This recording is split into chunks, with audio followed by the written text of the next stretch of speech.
আলহামদুলিল্লাহ বন্ধুরা, আজকে চলে এসেছে ধানের বই নিড়াতে।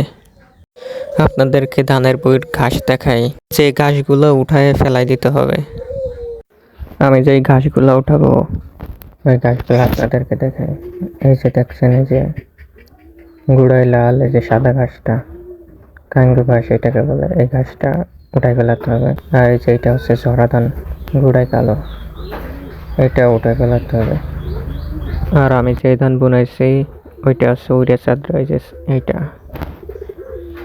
এখনই অনেকটা চোখ বেঁধে গেছে। আলহামদুলিল্লাহ, আপনারা দেখতে পারতেছেন। আমার জমিটা দেখে আপনাদের কাছে লাগতে পারে অনেকটা ফাঁকা ফাঁকা, বাট এই ফাঁকাগুলো পূরণ হয়ে যাবে। এই ধানগুলো অনেক সোপাই, অনেক বড় বড় সোপ হয়। আর এটা ছিল হচ্ছে পথ, এই পথ দিয়ে বিল থেকে ধান বাড়ির দিকে যেত। ভুজার থেকে ধান ঝরে ঝরে পড়তো, এই ধানগুলো চালাইছে। যে এগুলো আমাদের এখানে যে সময় অনেক পানি হয়ে যাবে, পানির তলে থেকে এই ধানগুলো নষ্ট হয়ে যাবে, একাই পচে যাবে।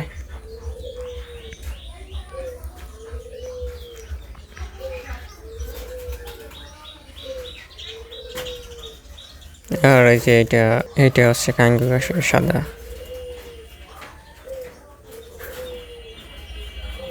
আর এটা হচ্ছে আড়ালি ঘাস।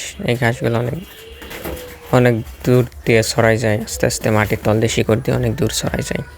এই ঘাসটা উঠে ফেলাইতে হবে। তো বন্ধুরা, সবাই আমার জন্য দোয়া করবেন, আমি যেন আল্লাহর রহমতে দ্রুত কাজটা শেষ করতে পারি।